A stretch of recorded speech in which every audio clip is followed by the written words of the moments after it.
Selamat datang dalam podcast Polisi Oh Polisi. Kami ada untuk membahas tentang polisi, pekerjaan polisi, dan permasalahan polisi.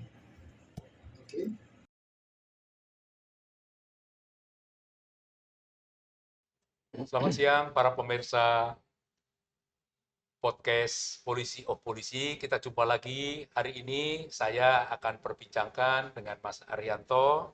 Selamat siang Mas Arianto. Selamat siang, Mas Bambang. Kita berbicara tentang indeks kepercayaan publik kepada Polri tentunya. Ya. Ya. Polisi sekarang ini dianggap oleh sebagian masyarakat sedang terpuruk. Paling tidak ada 3 yang menyebabkan. Satu, kasus yang menyangkut masalah Jenderal Verdi Sambo. Yang kedua, kasus Kanjuruhan yang spektakuler, ya korbannya begitu banyak, ratusan. Yang ketiga, kasus seorang Kapolda, mantan Kapolda Sumatera Barat yang dituduh menjual barang bukti narkoba. Ini kan persepsi masyarakat langsung seolah-olah polisi buruk sekali. Ya. Tiba-tiba minggu lalu diumumkan hasil dari survei lembaga survei internasional sangat terkenal, sangat bergengsi, yaitu Gallup di Amerika Serikat sana. Polisi itu Polri, ya, maaf saya luruskan, negara Indonesia itu termasuk nomor 5 paling aman di dunia, di mana Polri itu kan penanggung jawab masalah keamanan sesuai undang-undang. Ya, yang pertama paling aman itu adalah Singapura, ya, Tajikistan, Norwegia, Swiss, baru Indonesia. Ya. Ini menurut Mas Arianto gimana itu, Mas? Ya, ini kan itulah. apa paradoks ya? Iya, jadi memang gini ya. Saya lihat selama ini dan selama jadi polisi juga ya, ukuran mengenai keberhasilan polisi ini dan ukuran kalau identik dengan ukuran kepercayaan pada publik itu kebanyakan ditentukan oleh survei.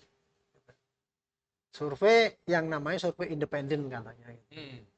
Nah, kalau survei di Indonesia kan ada survei yang dibayar, ada survei independen ya. Survei pesanan. Nah, survei pesanan. Nah, itu. Intinya gini, polisi dianggap jelek dulu. Dulu polisi selalu terbawah. Terutama karena apa? Indeks korupsinya rendah, kemudian kepercayaan rendah itu dari survei. Dan saya dulu polisi kalau di ngomongkan gitu selalu menolak. Iyalah, wong itu survei kan tidak fair, itu metodenya juga nggak benar, samplingnya juga tidak benar. Kemudian yang jadi sampel itu apa? Kan hanya orang-orang yang menderita pernah bermasalah dengan polisi. Yang Sementara dipermasalahkan metodologinya. metodologi sampai samplingnya, Mas. Samplingnya tidak mewakili semua masyarakat. Masyarakat yang dilayani polisi kan ada masyarakat yang dilayani dalam kebaikan, ada yang dalam yang keburukan gitu. Kebanyakan yang pernah menderita dari polisi ya otomatis semua mengatakan polisi nggak bagus kan gitu. Nah, dulu ketika polisi dinilai jelek, itu polisi menolak, selalu menolak. Saya kan penasihat ahli Kapolri udah lama itu. Ini kan metodenya nggak benar katanya, itu sampling nggak benar. Tapi setelah zamannya Pak Tito kan itu kan polisi bisa naik dari peringkat 3 bawah menjadi 3 teratas bersamaan dengan Presiden, TNI, dan polisi, bahkan mengalahkan KPK, kejaksaan dan kehakiman, apalagi DPR gitu kan. Wah, polisi ini sudah bagus kan gitu. Nah, dipikirnya dengan bagusnya menurut survei itu, polisi kemudian kan wah udah bagus kan, sehingga kita pun menyarankan yang perbaikan polisi waktu itu dicuekin aja tuh, Mas.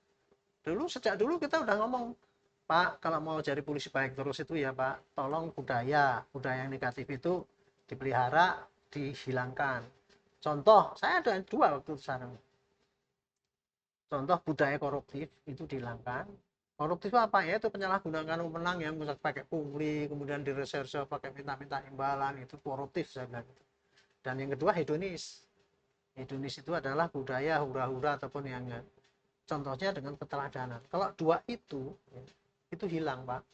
Kita saran ya waktu itu ya. Maka polisi akan baik. Nggak pernah ada perubahan itu, Mas. Hedonis tetap berlomba-lomba. Terus seperti dulu kita kan dulu pakai jam Rolex kan ditegur, nggak boleh pakai kalung dulu ya waktu zamannya Pak Bobi Rahman, ya kan? Nah itu yang kita harapkan kayak gitu, enggak ada, malah justru contohnya yang para pati-patinya juga pakai hidup glamor lah, katanya pakai cerutu segala itu. Ya. Ada itu saya dulu. Nah sekarang baru kebuka kemarin periksa Sambo tuh, jebret, wah ternyata kok simbolnya disiplin polisi, simbolnya percontohan polisi kok kayak gitu jahatnya. Berarti rekrutmen polisi kan brengsek. Intinya jatuh terjerembab, Mas. Ya kan? Di dalam podcast kita kan dulu ngomong dari sekian, dari nol lah, bilang titik nadir gitu. Ya walaupun turunnya waktu itu cuma dari 70 sekian ke 40 ya gitu kan. Jatuh. Gitu. Itulah penilaian polisi yang diambil dari survei. Nah sekarang Gallup ngomong, kan dia kan dari survei juga, keamanan bagus berarti polisinya bagus kan gitu. Ya karena memang gini Mas, sebetulnya kalau mau ukur polisi ya menurut saya tidak fair kalau hanya melihat dari survei, karena survei itu kadang-kadang angle-nya itu hanya pada pelanggaran polisi sehingga larinya pada kepecahan polisi. Sementara kalau polisi itu ada 460.000, yang 450.000 bagus dibandingkan dengan satu orang yang rusak aja, Teddy Sambo kemarin hancur habis kan. Ya makanya harus Berlaku nilas titik merusak susu susu sebelanga. sebelanga. Ya. Cuman kita nggak tahu nilainya itu apa setitik atau cuman puncak gunung es. Ini yang kita akan kontras itu Mas. Ya. Jadi dari sini makanya menurut hemat saya kalau mau nilai kepercayaan masyarakat itu di samping pakai apa survei independen juga dilihat juga hasil kinerja polisi, statistik keberhasilan polisi gitu. Dilihat dari tugas pokoknya. Itu tidak hanya melihat tugas polisi kan panjang Mas. Ya. Ada Kamtipmas, Harkamtipmas, ada ya. pemeliharaan Kamtipmas. Itu nilainya seberapa polisi. Itu tadi nilai faktor keamanan. Nah, itu bolehlah bagi itu. Terus di dalam penegakan hukum, kita mesti lihat seberapa jauh polisi itu bisa menegakkan kasus-kasus yang dilaporkan oleh polisi kan gitu kan. Banyak nggak kasus yang tidak selesai. Nah, itu bisa diukur betul-betul. Tapi yang ukur jangan polisi sendiri. Kalau polisi sendiri kan nggak jelas itu ukurannya. Terus pelayanan masyarakat gitu. Yeah. Itu saya kira gitu Mas. Jadi kalau menjawab pertanyaan pertama tadi itu, ini tadi fenomena tadi ya karena kebanyakan kepercayaan masyarakat dihitung dari survei independen. Sementara survei itu tidak mewakili semua kinerja polisi sehingga naik turunnya nggak jelas. Artinya polisi tidak boleh menelan begitu saja bangga dengan hasil survei Gallup, ya, karena tugas polisi bukan ini survei positif keamanan, kan, survei yang positif survei yang positif, ya tapi senang juga membaca survei itu kan, karena Indonesia dianggap aman, kan gitu, ya. Tapi tugas polisi kembali lagi kepada Harkamtipmas, Gakum, perlindungan, pengayoman dan pelayanan masyarakat. Ukuran keberhasilannya disitulah. Ukuran keberhasilannya itu ada di 3 itu, ya. Terus, ya mohon maaf, kalau di Indonesia itu survei-survei itu kadang-kadang kan berdasarkan pesanan, Mas. Ya, saya dengar apalagi politik samplingnya juga terjadi manipulasi. Apa kira-kira mungkin, Mas, Polri itu ini sedang terpuruk katanya masyarakat, sebagian ya, bukan semua.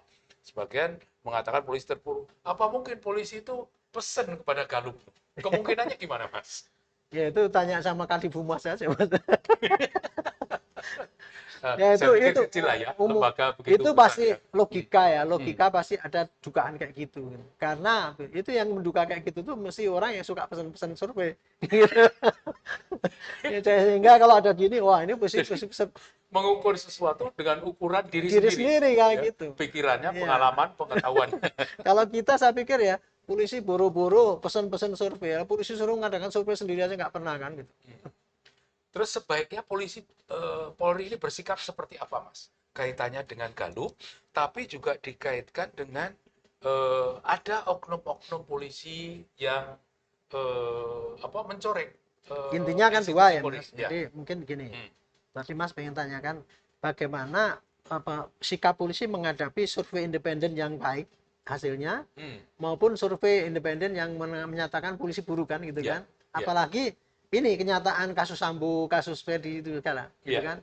Nah kalau menurut Mas saya ya, apapun yang disampaikan pada masyarakat, keluhan masyarakat, apakah itu bentuknya adalah survei ataupun keluhan masyarakat yang isinya adalah mengandung tingkat kepercayaan pada polisi, itu mestinya kan jadikan masukan gitu.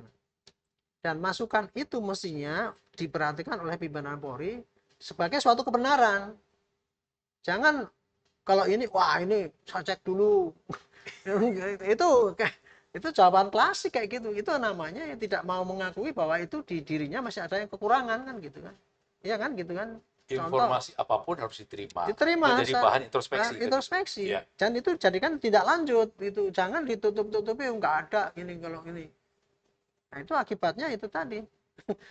Sementara kita udah merasa hebat, apalagi Galup ini mas, jangan sampai nanti Galup ini, wah enggak, polisi masih baik-baik aja kok. Kemarin sudah ribut-ribut kan, begitu disuruh didunis oleh Pak Presiden kan, jangan ada yang ditutupi. Wah kita udah mengkerut ini, wah gitu nanti kita buruk. Begitu ada Galup pun, wah polisi kan masih hebat kan, jangan ini. Ada yang teman kita, senior kita yang ngomong gitu kan, ada yang polisi masih baik lah selama ini gitu. Kita harus ngomong Buktinya yang baik-baik terus tentang polisi. iya, tapi ya tetap diakui memang di antara yang baik-baik itu ada yang jelek. Itu yang Dan kita percaya juga masih banyak yang bagus. masih banyak, mas kan tadi kita bilang 460.000 polisi itu nggak akan mungkin semuanya baik semua, nggak akan mungkin. Tapi tidak akan mungkin buruk semua kan. Nah, sekarang gradasi persentase yang buruk itu kan kita nggak bisa tahu karena kan banyak tertutupi gitu. Nah, ya tinggal kita minimize gitu dengan cara yang fair gitu ya, sehingga kita tidak akan kebakaran jenggot kalau kemudian dibuka aib itu gitu. Ya tidak perlu, dan sekarang itu kan dibuktikan. Iya. Aib yang dibuat oleh Sambo Ya. diproses. Diproses. Aib yang dibuat oleh Teddy Minahasa diproses. Meskipun kita tidak boleh menghakimi, karena ini proses penegakan hukum ditindak kita cari kebenaran. Tapi ditindaklanjuti lah gitu. Ya, saya kepengen tanya, ya, Polri itu tugasnya jelas ditentukan dalam undang-undang. Harkaptibmas, Gakum, perlindungan, pengayoman, pelayanan masyarakat. Ya. Tapi kenyataannya polisi ini kan juga diberi tugas-tugas lain selain itu. Oh iya, tugas tambahan ya. Misalnya sekarang ini yang membuat polisi bangga adalah karena ditugasi kaitannya dengan penanggulangan COVID. Ya. Dinyatakan berhasil. Kaitannya dengan vaksinasi ini kan berhasil ya. Polres, Polsek, Polda semua dikerahkan dan itu memang nyata dan diakui oleh pemerintah. Sebaiknya gimana, Mas? Ini ada tugas pokok, ini ada tugas tambahan. Apakah boleh lengah dengan tugas tambahan ini saja? Terus bagaimana dengan pelaksanaan tugas pokok? Menurut Mas Herianto gimana? Ya, dulu kalau menurut saya yang idealnya itu polisi itu memfokuskan kepada tugas pokoknya dulu. Ya. Kalau tugas pokoknya sudah beres, barulah dia ikut tugas tambahan. Tetapi dalam prakteknya kemarin mas, setiap pimpinan Polri, dan saya kira Polri juga sama saja, pengen dinilai baik kan. Nah, pengen dinilai baik itu jalan terbaik adalah mencari apa yang sekarang menjadi prioritas pemerintah. Kemarin kan prioritas pemerintah kan COVID itu ya. Nah, polisi banyak dikerahkan ke situ dan dilalah berhasil. Ya. Sehingga dia bisa ngangkat nama polisi kan, cepet naik gitu. Tetapi gara-gara dia lebih terkonsentrasi pada tugas tambahan itu tadi, gitu. Tugas pokoknya kurang diperhatikan, apakah ini berhasil apa tidak. Sedikit gitu, terabaikan. Kurang terabaikan, terutama yang kurang baik. Kalau yang baik-baik semua diabaikan, seakan-akan hebat gitu. Dia gara-gara mendapat pengakuan bagus itu, dipikirnya itu rakyat akan percaya bahwa itu semua, dan dipikirnya itu otomatis semua polisi sudah baik seperti yang dinilai itu. Padahal kan kenyataannya kan di belakang itu masih banyak praktek-praktek yang tidak terlihat dan tidak tertindak, sehingga baru mencuat ketika terjadi kasus yang spektakuler itu kan gitu. Jadi intinya menurut saya sih oke lah mencari poin supaya mendapat kepercayaan masyarakat itu bisa diusahakan karena itu memang perlu ya untuk, tetapi poin-poin yang mengakibatkan jatuhnya kepercayaan polisi itu harus di manage gitu, diminimize kan gitu. Harusnya seimbang itu perhatiannya itu. Ya, menarik Mas, data dari Kompolnas. Ya. Kompolnas mengawasi polisi, termasuk diberi wewenang untuk menerima keluhan masyarakat terhadap kinerja Polri. Data di Kompolnas dari tahun ke tahun. Ya, Mas bekas ya, saya 4 tahun di Kompolnas dan sekarang juga seperti itu. Itu komplain masyarakat itu 90% Ya, itu tentang penegakan hukum. Ini di luar betul. Galup nih. Ya, Ya. ya. Ini komplainnya itu lebih kepada Hmm. penegakan hukum. Di sisi lain, pemberitaan di media Hmm. itu cenderung memberitakan hal-hal yang Negatif. negatif Negatif. tentang penyalahgunaan wewenang oleh polisi Ya, daripada yang berhasil. keberhasilan Ya. polisi. Ini Mas Herato menanggapi kecenderungan pemberitaan media ini seperti apa? Kalau saya itu memang sudah kodratnya polisi ya. Seperti kita judul polisi, oh polisi kan dulu kan kita ngomong gini, polisi, oh polisi Anda itu orang mulia kan gitu kan, orang yang dianggap yang bermoral gini-gini, banyak pengorbanan. Tetapi ibarat pembantu kan, pembantu itu nggak pernah lah disanjung oleh majikan kalau nggak tiap hari dimaki-maki gitu. Sama Ya. juga dengan polisi. Polisi itu idealnya sangat mulia tugasnya. Tetapi kalau polisi itu melakukan tugasnya itu jangan harap mendapatkan pujian dari masyarakat, tidak akan itu. Tapi kalau dia berbuat jahat sedikit dimaki-maki, ya itu memang itu anunya. Sama juga media, Mas. Media kalau memuat suatu kebaikan, ya dari polisi dianggap itu nggak menarik perhatian kan. Tapi kalau dia memuat ini yang buruk, wah langsung viral, laku medianya gitu. Sama juga dengan medsos kan sekarang itu. Medsos Istilahnya terjadi yang namanya bad news is good good news ya news. Ya gitu karena itu ya. bisa menaikkan tiras ya. Jadi intinya memang kodrat polisi ya, kalau berbuat sedikit saja cepat sekali gede dan itu menghancurkan semua prestasi polisi. Tapi itu kodrat Mas. Ya kodrat kan Nggak bisa dihindari. nggak bisa.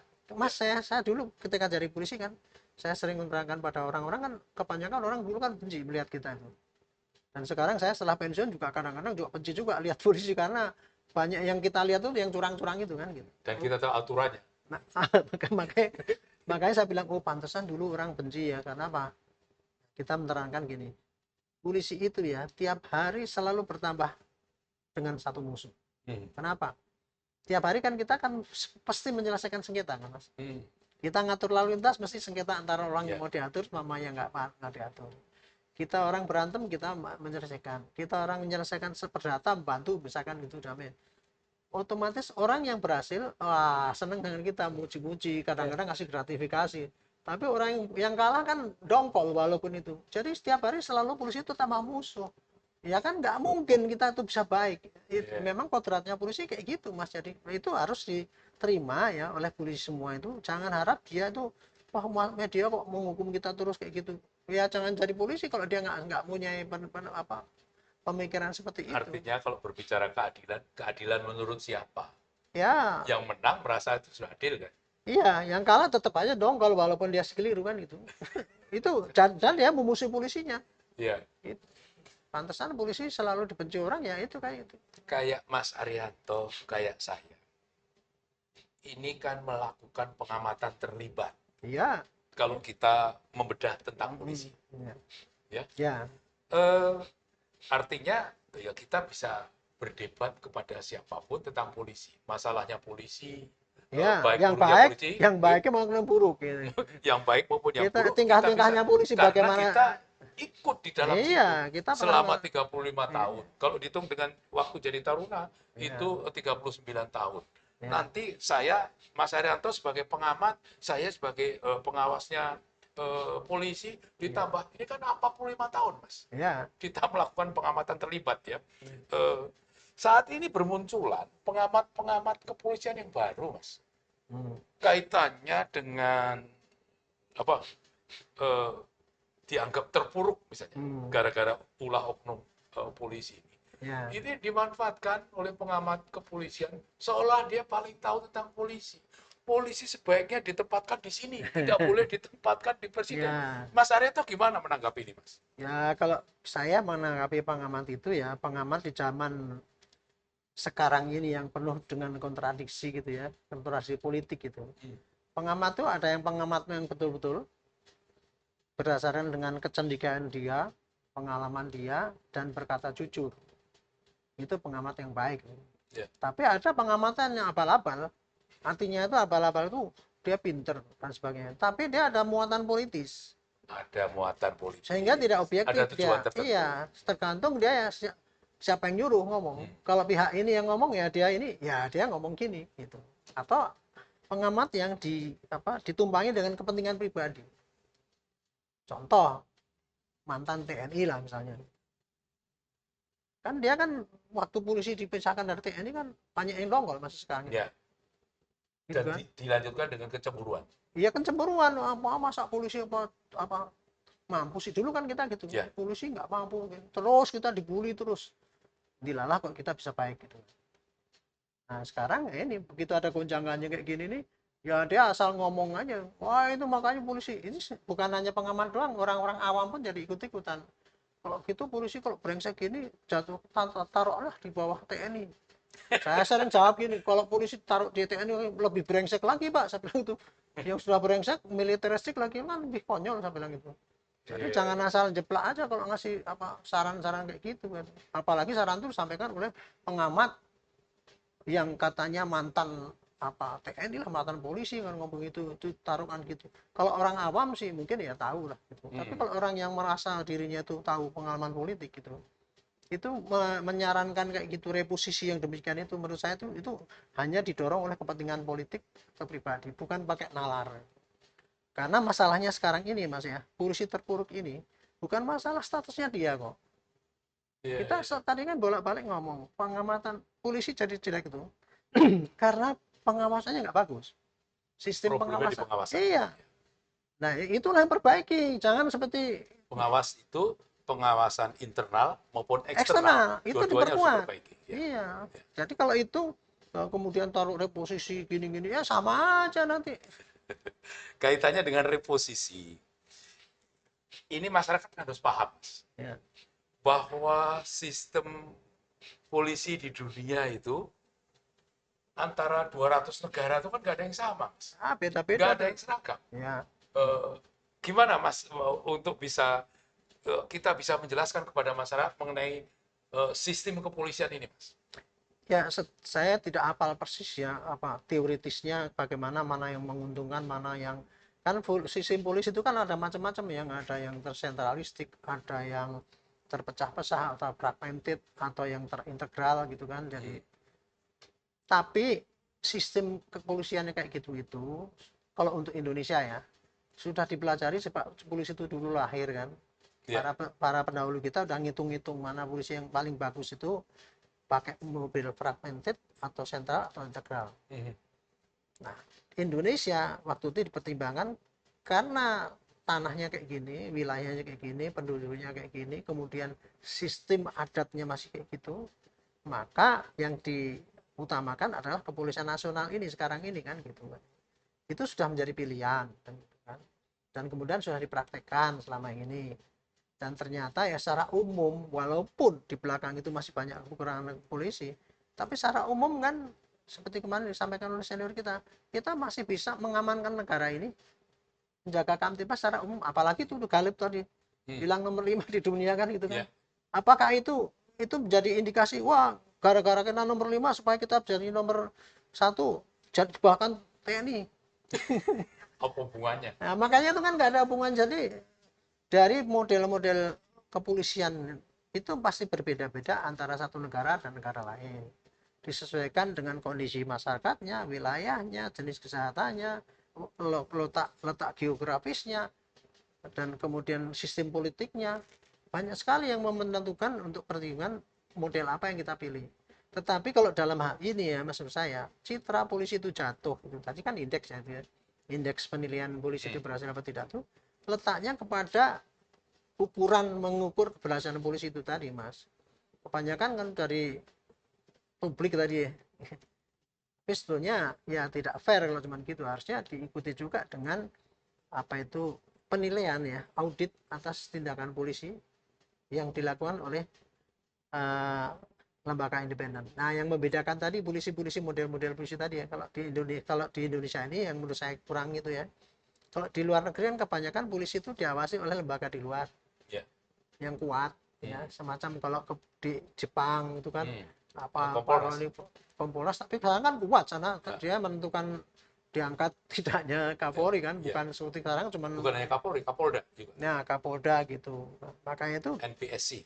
masalah kita sekarang ini adalah bukan kepada model kepolisian itu mana yang kurang tepat, tapi adalah sistem pengawasannya yang mestinya diperbaiki. Itu jadi Ya, tapi kan ada masalah Mas sekarang.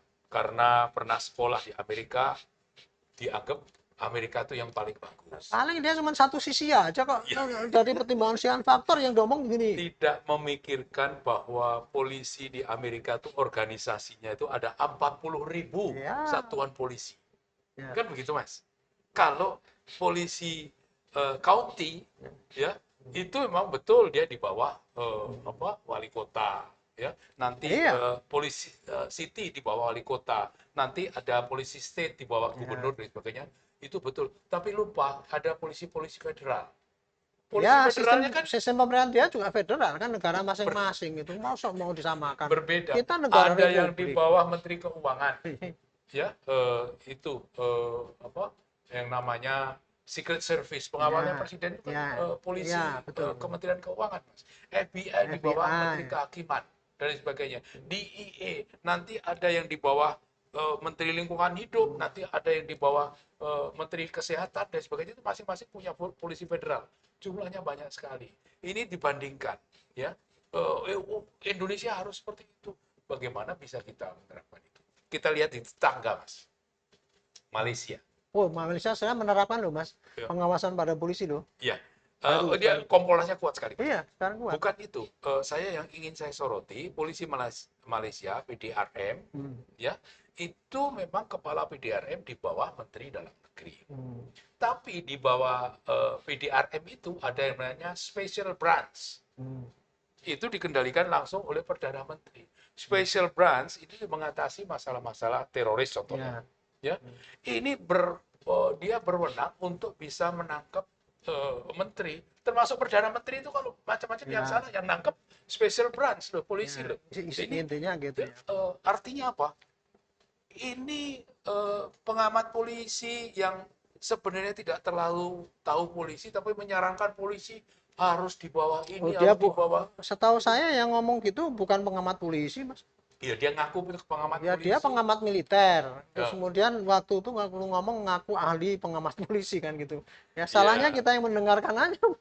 Tapi sekarang banyak yang ngaku-ngaku kayak gitu, Mas. Jadi seakan-akan karena dia tenar bahasa ngomong di mana bidang militer gitu, kemudian menanggapi ini karena isunya adalah polisi taruh di bawah militer, ya dia ikut-ikut ngomong kan. Ada yang lucu, Mas. Polisi Jepang di bawah Menteri Dalam Negeri. Dari mana? Ya, polisi Jepang di bawah NPSC, National Public Safety Commission. Ya, kebetulan ketuanya Menteri Dalam Negeri. Di mana anggota NPSC itu, Kompolnasnya Jepang, itu tidak boleh satupun yang berafiliasi dengan partai politik. Artinya itu polisi itu harus netral dan lain sebagainya. Dan itu NPSC itu di bawah Perdana Menteri. Nah, ini langsung dianggap saja polisi Jepang itu loh di bawah Menteri Dalam Negeri. Ini kan konyol ya. Kalau ahli di bidangnya silakan. Kalau nggak ngerti tentang polisi, tanya sama orang yang tahu tentang polisi, kan begitu, Mas. Ya memang yang ngomong itu terkenal dengan ahli. Tapi apa yang diomongkan ya mengkomentari tentang polisi itu bukan keahliannya dia kan. Ya itu ya. Dan makanya kita yang gawat kalau ada muatan, ada titipan. Ya itulah. Dia cari orang yang tenar suruh ngomong gini dengan titipan gitu ya kita enggak. Atau yang bersangkutan pengen nyari tenar itu ya supaya dianggap pakar segala-galanya itu ya bisa juga ngomong. Zaman sekarang kan gitu. Terima kasih Mas Herianto. Terima kasih para pemirsa. Kita sudah menyelesaikan perbincangan kaitannya dengan indeks kepercayaan publik kepada polisi. Ya, masyarakat sebagian menganggap polisi sedang terpuruk.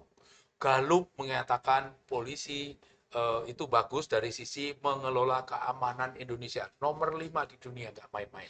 Polisi tidak bisa dinilai hanya dengan itu, tidak boleh hanya percaya kepada pendapat sekelompok orang, tidak boleh hanya percaya kepada